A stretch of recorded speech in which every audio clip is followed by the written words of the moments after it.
بسم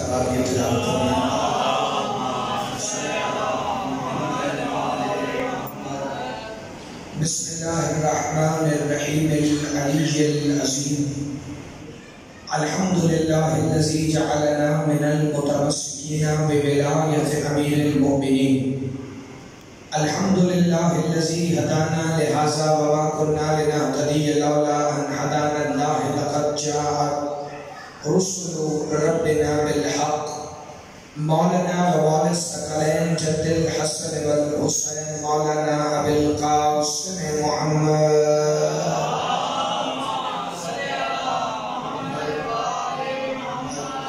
الصلاة والسلام وأهل بيته الطيبين الطاهرين المعصومين المنتجبين الهداتيين المهديين المنتخبين المنتجبين المظلومين الذين أذهب الله عنكم الرجس أهل البيت ويطهركم تطهيرا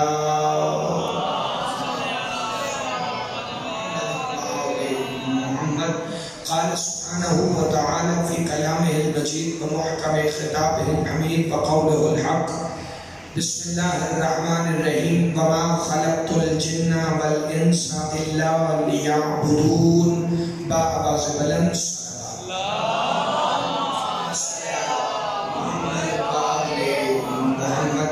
دعا ہے کہ خالق کائنات اس عظیم ترین عبادت کے درجات میں اور بھی بلندی عطا فرمائے چونکہ یہ ذکر قبولیت کی دعا کا محتاج ہی نہیں ہے کیونکہ یہ قبول پہلے ہے اور ادا بعد میں ہے خالق کائنات خادمین فرش عزا کے عزت رزق جان مال ایمان اور خصوصاً عقیدہ ولایت امیر المومنین میں بے حساب برکتیں عطا فرمائے خالق کائنات آل محمد کی عزت اور عظمت کے صدقے میں اس شہنشاہ معظم کا ظہور جد ہو جو شریک القرآن ہے جو خلیفۃ الرحمن ہے جو امام الانس والجان ہے وہ جو صاحب العصر والزمان ہے کہ وہ تشریف لائیں اور پوری دنیا کو یہ بتائیں کہ ہر وہ سانس حرام ہوتی ہے کہ جس میں علی کی ولایت نہیں ہوتی ایک مل کے بآواز بلند صلوات کی تلاوت فرمائیں اس کی کو تھوڑی سی کھولیں اور اس کو ذرا تھوڑی سی آواز بھی سن کریں آواز رکھیں مل کے بآواز بلند صلوات صلی علی محمد محمد تعداد کے کام ہونے سے فرق نہیں پڑتا لیکن بے نیازی کرنے سے خاموش ہونے سے فرق پڑتا ہے ذاکر کو نہیں ذکر کو نہیں بلکہ سننے والوں کے ماحول کو چونکہ یہ ذکر بندوں کا محتاج نہیں کیونکہ اللہ نے اسی ذکر کے لیے کہا تھا فَاذْكُرُونِي أَذْكُرْكُمْ تم میرا ذکر کرو میں تمہارا ذکر کروں اور جیسے اللہ کا ذکر آل محمد نے کیا ہے ایسے پوری کائنات میں اور کسی نے کیا ہی ویسے تو اللہ نے پوری کائنات کی خلق کی ہے محمد مصطفیٰ کے لیے لیکن قرآن میں ایک آیت آ گئی ہے اور اس میں ایک بڑا کمال اشارہ اور اشارہ بڑے واضح ہے اور صرف اشارہ نہیں بلکہ انسانوں اور جنوں کو ان کا مقصد تخلیق بتایا گیا سورہ زاریات میں اللہ نے آواز دے کے کہا بسم اللہ الرحمن الرحیم وَمَا خَلَقْتُ الْجِنَّ وَالْإِنسَ إِلَّا لِيَعْبُدُونَ کہ میں نے جنوں اور انسانوں کو خلق ہی اس لیے کیا ہے تاکہ وہ میری عبادت کریں حضرت تھوڑا سا بولیں گے ساتھ ساتھ سارے ہلائیں گے ہاتھ اٹھائیں گے تو ایک مجلس کا ماحول بن جائے گا میں نے جنوں اور انسانوں کو خلق ہی اس لیے کیا ہے تاکہ وہ میری عبادت کر سکیں اس کا مطلب اللہ نے قرآن میں یہ دعویٰ کر دیا لیکن اس دعوے پر دلیل وہی دے سکے گا جو اللہ کی عبادت کرتا ہو چاہے وہ جن ہوگا چاہے وہ انسان ہوگا جب تک وہ خالق کی بارگاہ میں عبادت کے لیے حاضر نہیں ہوتا وہ اپنی خلقت کے مقصد کو پورا نہیں کر سکتا چونکہ اللہ نے عبادت کے لیے خلق کیا ہے اللہ نے تمہیں اپنی عبادت کے لیے بنایا ہے اللہ نے تمہیں دنیا میں بھیجا اس لیے ہے تاکہ تم اس کی عبادت کر سکو اب جو جتنی عبادت کرتا رہے گا وہ اللہ کے اس دعوی خلق و عبدیت پر پورا اترتا ہوا اپنے حصے کی دلیل دیتا جائے گا اور اللہ کی بارگاہ میں مقرب ہوتا جائے گا مثال کے طور پہ اللہ نے حج کو عبادت عبادت کہا ہے، اللہ نے زکوٰۃ کو عبادت کہا ہے، اللہ نے روزے کو عبادت کہا ہے، اللہ نے نماز کو عبادت کہا ہے۔ جو جتنی عبادت بچا، توجہ کرنا ہے تاکہ پوری مجلس تمہیں سمجھ آئے، جو جتنی عبادت کرتا جائے گا وہ اللہ کی بارگاہ میں اپنے مقصد تخلیق کو اتنا پورا کرتا رہے گا۔ نماز اللہ کا حکم ہے، عبادت ہے، شیعہ بھی پڑھتے ہیں، باقی سارے بھی پڑھتے ہیں۔ روزہ عبادت ہے، اللہ کا حکم ہے، شیعہ بھی پڑھتے ہیں، باقی بھی سارے روزہ رکھتے ہیں۔ حج اللہ کا حکم ہے، عبادت ہے، شیعہ بھی حج کرتے ہیں، باقی سارے بھی حج کرتے ہیں۔ اب جب سارے عبادتیں ایک جیسی کر رہے ہیں تو پھر یہ علی والے دوسروں سے افضل کیسے ہیں؟ نمازیں تو وہ بھی پڑھ رہے ہیں، روزے تو وہ بھی رکھ رہے ہیں، حج تو وہ بھی ادا کر رہے ہیں، زکوٰۃ و خمس تو وہ بھی دے رہے ہیں۔ جب عبادتوں میں سارے مسلمان ایک جیسے ہیں تو پھر یہ علی والوں کو افضلیت کہاں سے ملی؟ چونکہ ہم نے وہ عبادتیں بھی کی ہیں جو اللہ نے کہا، اور ہم نے وہ عبادتیں بھی کی ہیں جو محمد نے کہا۔ اللہ نے کہا کہ نماز پڑھو، تم نے بھی پڑھی، ہم نے بھی پڑھی، لیکن محمد نے بھی کچھ عبادتیں بتائی ہیں، وہ ہم نے تو کر لی لیکن باقیوں نے نہیں کی۔ حیران ہو گئے، مصطفیٰ نے نہیں فرمایا تھا انظر الی وجہ علی العبادہ، علی کا چہرہ دیکھ۔ آپ صلی اللہ علیہ وسلم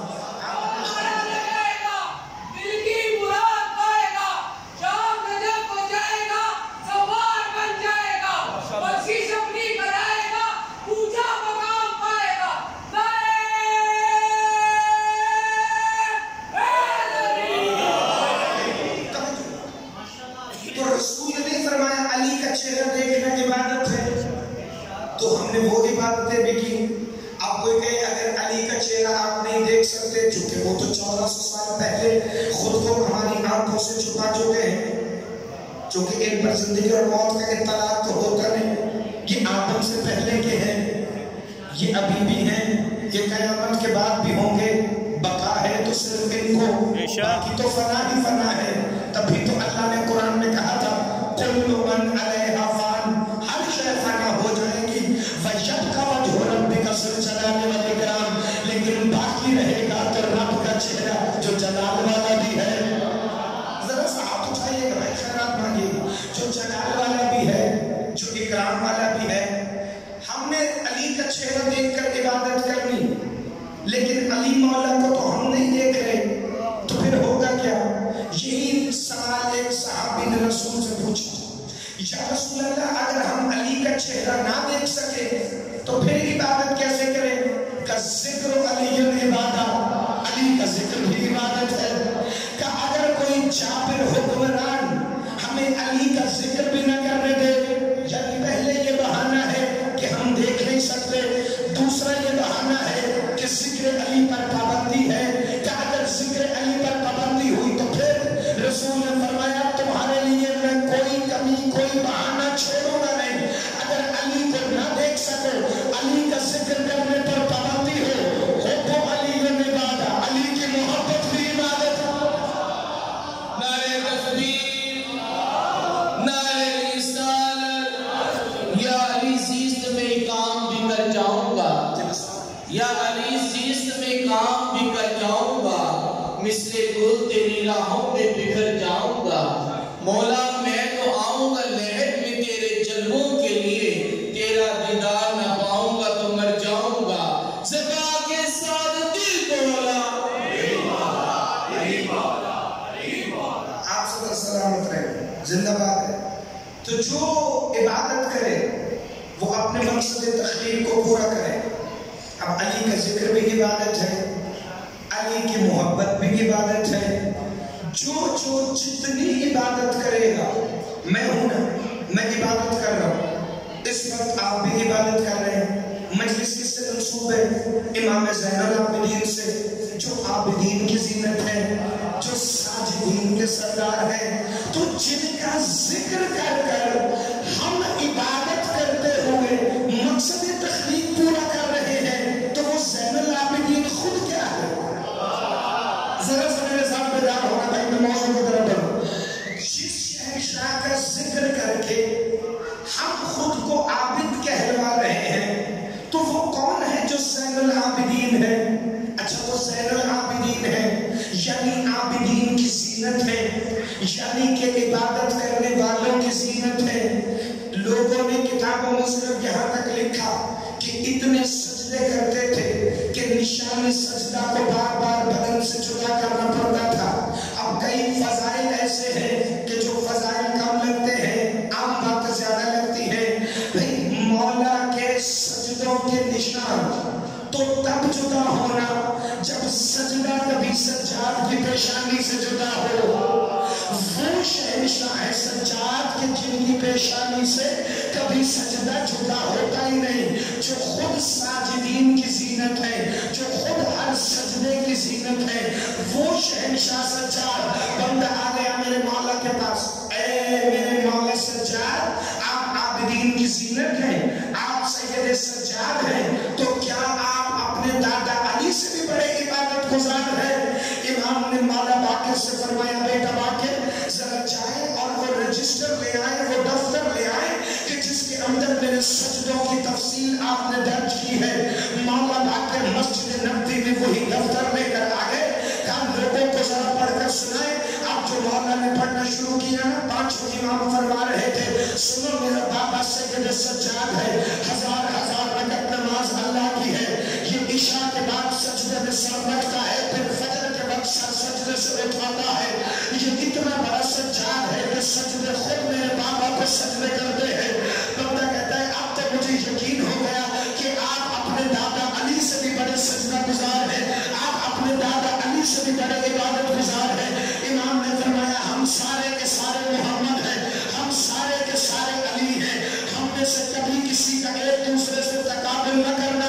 ہاں یاد رکھو لاکھوں دنیا سجدے کرتی رہے لیکن میرے دادا علی کے برابر نہیں ہو سکتی. کمانا آپ کا دادا علی کیسا عابد ہے، کب دنیا سجدے کر کر کے ختم ہو گئی اور یوم خندق علی کی ایک ضربت ستوین کی عبادت سے افضل ہے.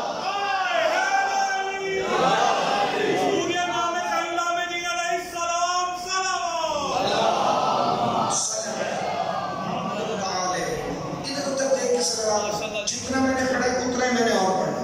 اجازت لے لینی ہے 15-20 منٹ میں آپ سے، لیکن توجہ میری طرف رکھیے گا کہ وہ ہے زین العابدین. میرے مولا سجاد کی عبادتوں کا عالم یہ، لیکن لوگوں نے نشیب سے یہی سنا ہے کہ وہ ہر وقت یا خون روتے تھے یا سجدہ کرتے تھے. تم نے ان کی کرم نوازی سنی نہیں، تم نے ان کی شجاعت سنی نہیں. اتنا بہادر ہے کائنات میں حسین کا بیٹا سجاد کہ یزید قیدی بنا کے بھی بیعت نہیں مان سکا. تھوڑا سا بولنا ہے، قیدی بنا کے بھی یزید کی یہ جرت نہیں ہوئی کہ وہ سید سجاد سے کہے میری بیعت کر لو. اتنا روب ہے سجاد کا. اور ساقی پتہ ہے کہ تمہیں واقعہ آپ سب نے سنے، لیکن ایک نتیجہ ہے جو میں اس میں سے پیش کرنا چاہتا ہوں. بہار نمبر میں لکھا ہے کہ ایک بلخ کا مومن تھا جس کا نام تھا عبداللہ بلخی. یہ جب بھی حج کرنے آتا تھا نا خانہ کعبہ کا، تو اس کے بعد مولا سجاد کی زیارت کرتا تھا. چونکہ امام صادق کا فرمان ہے کہ تب تک کسی کا حج قبول نہیں ہوتا جب تک وہ طواف کعبہ کے بعد مدینے آ کر سیدوں کی زیارت نہ کرے. آپ صلی اللہ سلامت رہے اور آپ نے بھی جو حج پہ گئے یا عمرے پہ گئے، جب تک مدینہ منورہ کی زیارت نہ ہو تب تک نہ عمرہ مکمل ہوتا ہے نہ حج مکمل ہوتا ہے. لوگوں کو حکم ہے، دیکھیے آپ اگر اس طرف دیکھیں گے تو پھر فائدہ کوئی نہیں. یہاں کو لاکھوں کا تو مجمع ہے نہیں کہ میں جس سے مخاطب ہوں، آپ سے مخاطب ہوں تو ذرا میری طرف دیکھیے. امام صادق فرماتے ہیں کہ لوگوں کو یہ حکم ہے کہ پہلے اس پتھر کے بنے ہوئے بیت اللہ کے پاس آئیں اور پھر مدینے آ کر روح بیت اللہ کی زیارت کریں. تھوڑا سا سمجھ لگے گا بھائی، پھر روح بیت اللہ کی زیارت کریں. کمالا بیت اللہ کی روح کون ہے؟ کہ وقت کا امام ہی بیت اللہ کی روح ہوتا ہے، وقت کا امام ہی بیت اللہ کی جان ہوتا ہے. اگر وقت کا امام نکل جائے تو پھر سجدے کرنے کا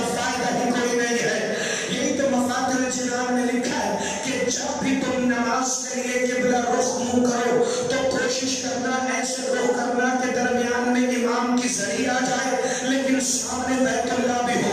حرم معصوم میں ایسے کھڑے ہو جاؤ کہ سامنے زری بھی آ جائے سامنے بیت اللہ بھی آ جائے. پوچھنے والے نے پوچھا مولا اگر بندہ اپنے گھر میں ہو سامنے معصوم کی زری نہ ہو کہ حسین کی قبر کی خاک رکھ لینا تمہیں ایسا لگے گا جیسے تمہارے سامنے حسین کھڑا ہے.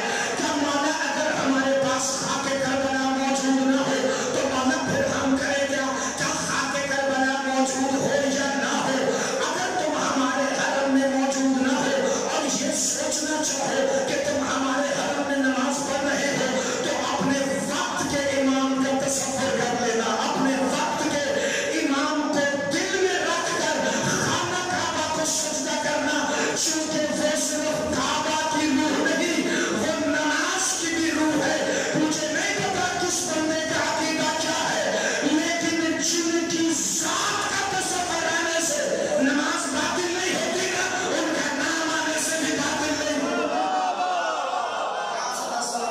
آپ ہمیشہ زندہ باد. یہ شہزادے جن سے مسعود بارگاہ کو تمہیں سلامت رکھے. مل کے بولو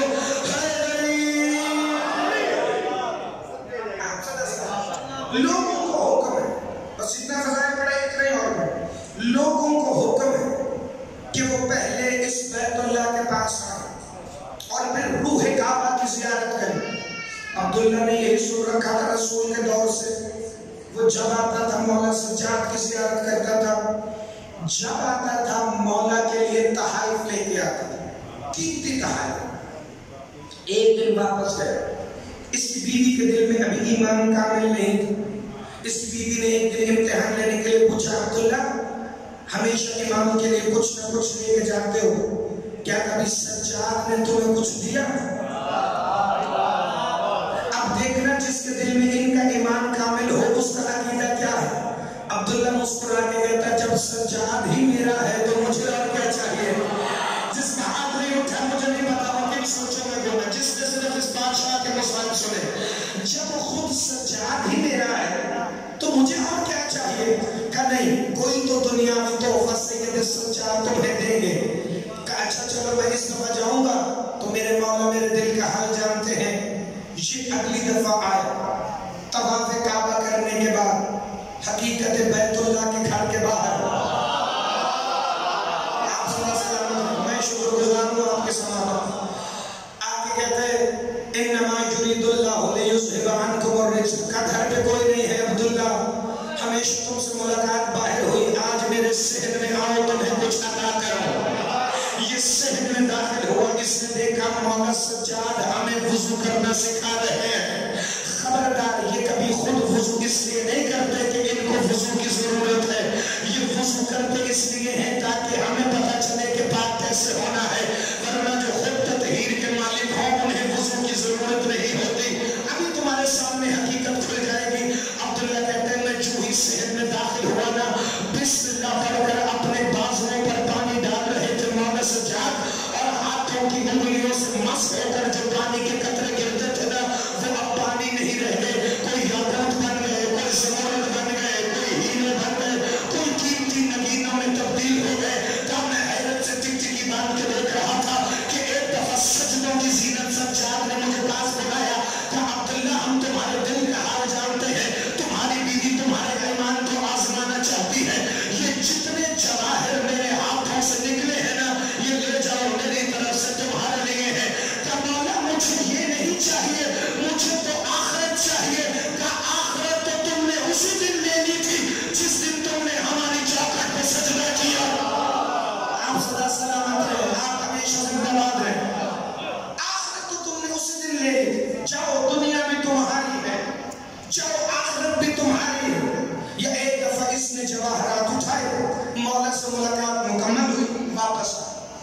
اگلی دفعہ زوجہ ساتھ آ گئی کہتی ہے میں کو تو دیکھو نا وہ کتنا کریم ہے جس نے تجھے اتنا دولت مند کر دیا ہے کہ پہلے تو حج کے لیے ادھر ادھر سے چندہ مانگ کے جاتا تھا مولا کے لیے تحفے لیتا تھا تو قرض لے کے لیتا تھا. یاد رکھو ان کی بارگاہ میں جانے کے لیے قرض لینا عیب نہیں. خود امام صادق فرماتے ہیں کربلا کی زیارت ترک نہ کرنا چاہے تو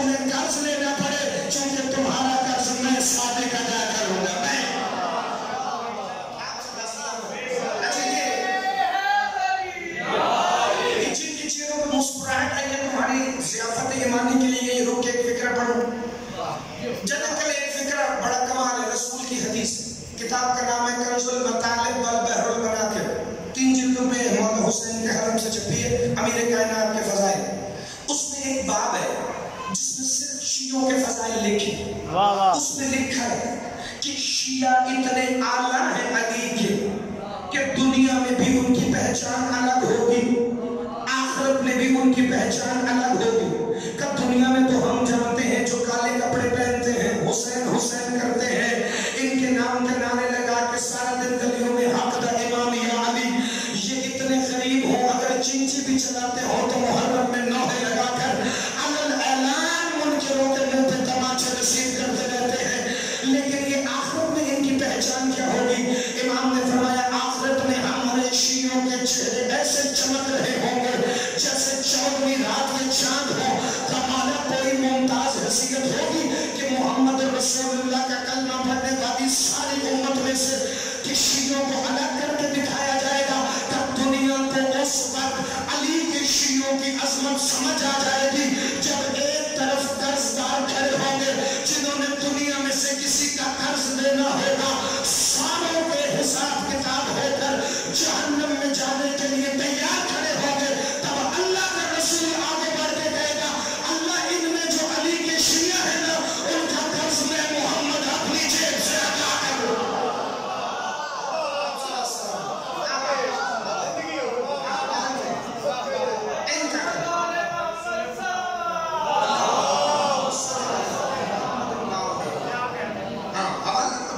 خود رسول خدا قرض اپنی جیب سے ادا کریں گے علی کے شیعہ.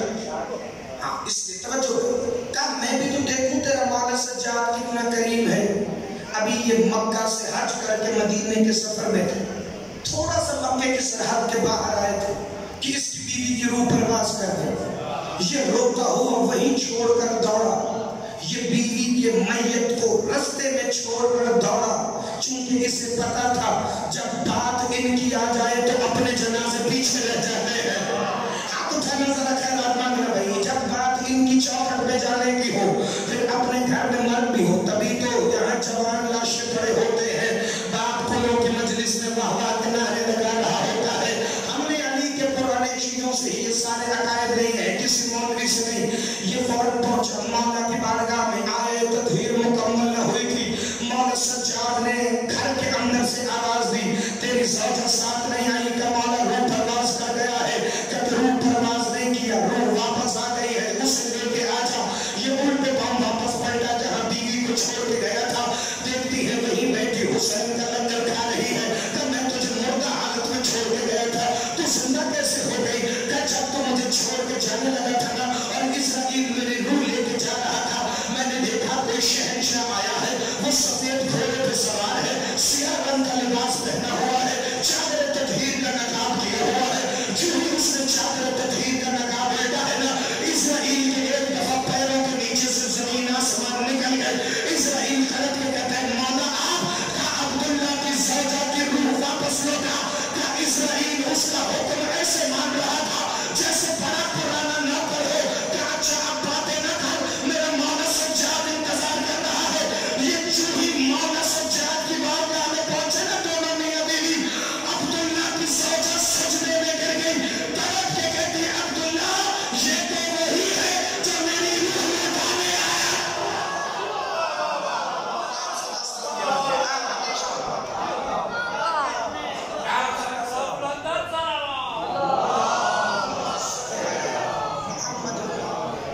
یہ وہی ہے جو میری روح لوٹانے آئے.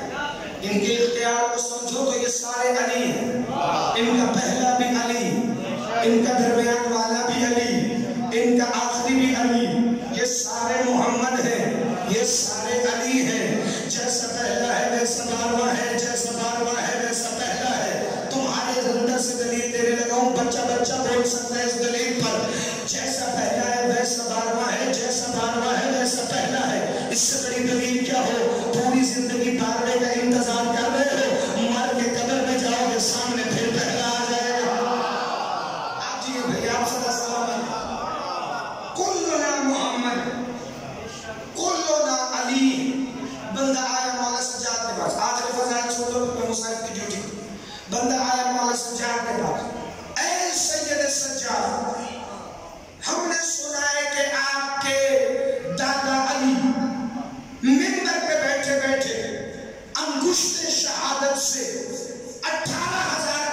عالمین کو رزق بانٹ دیتے تھے. کیا یہ سچ ہے؟ کہاں آج بھی علی ویسا ہی کر رہے ہیں؟ کیا علی ہے کہاں؟ کیا علی ہے اور 18,000 عالمین کو ایک لمحے میں رزق بھی بانٹ رہے ہیں؟ کیا مجھے بھی تو دکھائے کہاں ہے؟ کیا ادھر ادھر میں دیکھ میرے سامنے بیٹھے ہیں؟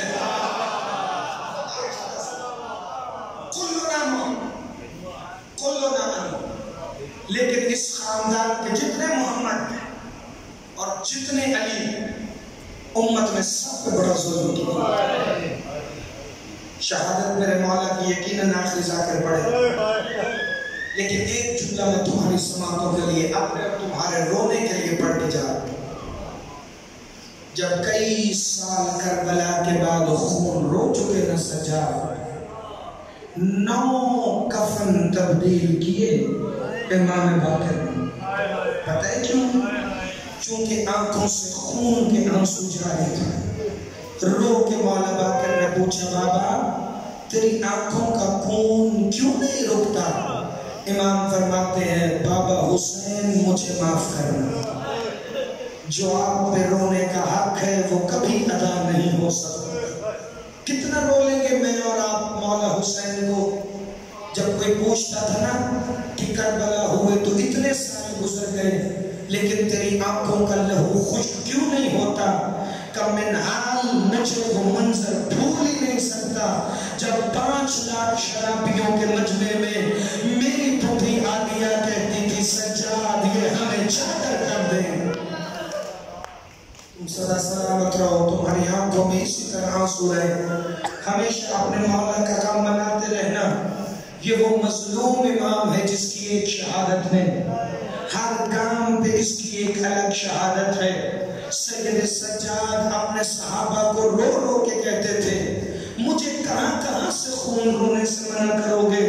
میں گھر میں ہوتا ہوں تو خون روتا ہوں، میں بازار میں نکلتا ہوں تو خون روتا ہوں، میں 6 مہینے کے بچے کو دیکھتا ہوں تو خون روتا ہوں، میں جب کسی جوان کی تازہ داڑھی اترتا دیکھتا ہوں تو خون روتا ہوں، میں جب قصاب کی دکانوں پہ پڑا ہوا گوشت دیکھتا ہوں تو خون روتا ہوں. سارے جانتے ہو نا کہ مولا سجاد کو دیکھ کر قصاب اپنے ذبیحوں پر پردہ ڈال دیتے.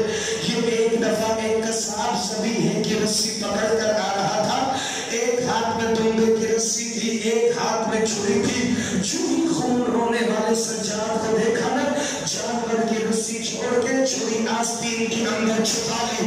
مولا سجاد کے قریب سے نظر جھکا کے گزر رہا تھا، یا کندھے پہ سجاد نے شفقت بھرا دست ید اللہ رکھا.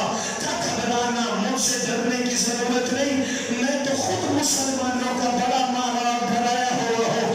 مجھے یہ بتا تو نے جس ذبیحے کی رسی چھوڑی ہے کیا تو اسے ذبح کرنے کے لیے لے جا رہا ہے؟ کہاں مولا میں اسے ذبح کروں گا؟ کیا اس کا گوشت بازار میں بیچے گا؟ کہاں بازار میں بیچوں گا؟ کیا یاد رکھنا ایک تو اسے کسی دوسرے جانور کے سامنے ذبح نہ کرنا. کہ مولا اور کوئی حکم کہ اگر کوئی احتیاط نہ بھی کر سکے نا تو کم از کم اسے ذبح سے پہلے پانی ضرور پلا لینا. جملہ کہہ کہ اتنا رویا روتے روتے مدینے کی گلیوں میں بیٹھ گیا. قصاب میرے مولا کے قدموں کو چھو رہا تھا. کہو زخمی پیروں والے سجاد مجھے یہ تو بتا یہ پانی پلانے کی تلقین کیوں ہے؟ کہ تلقین میرے نانا محمد نے کی تھی، لیکن محمد کے نواسے کو ذبح سے پہلے 3 دن پانی نہیں. اللہ سارے مل کے باتوں کر لینا، میں نے بے فکر مسائل کی اور کرنے نہیں دیا ذبح سے پہلے میرے بابا کو پانی. جملہ سنو، صرف ذبیحے کو نہیں چھپاتے تھے، صرف چھری نہیں چھپاتے تھے، رونے کے لیے نہیں، مر جانے کے لیے فکر کافی ہے. ایک دن ایک قصاب کا پھٹا تھا تختہ جس کے اوپر وہ گوشت کے ٹکڑے رکھتا ہے. مولا سجاد گزرے اس کے قریب سے، آنکھوں سے خون تیز ہوا. قصاب رو کے کہتا ہے ہم ذبیحے تو چھپاتے تھے، کیا اب یہ کٹا ہوا گوشت بھی آپ کی نظروں سے چھپائے؟ کہاں چھپا لیا کرو. مجھے کوئی منظر تیرا محرم کا یاد آ جاتا ہے.